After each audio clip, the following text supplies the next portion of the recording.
Hey guys, it's Britt. I'm your food crush, and tonight I have something sweet and savory for you. I'm gonna give you a whole new take on shepherd's pie. First thing you wanna do is you wanna take your 2 large sweet potatoes and you wanna peel them and cut them into chunks.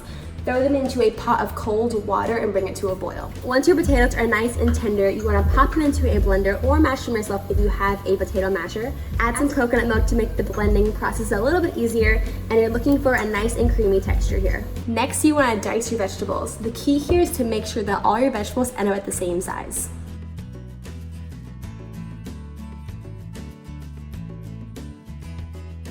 Now that our vegetables are nice and brown, we're going to add our meat. Here I'm going to be using an 85-15 split of organic ground beef. Alrighty, now that our meat is nice and brown, we want to start layering our shepherd's pie. So we're going to start out with putting a layer of our vegetable and meat mix, nice and evenly. Then we're going to go with our layer of coconut sweet potatoes.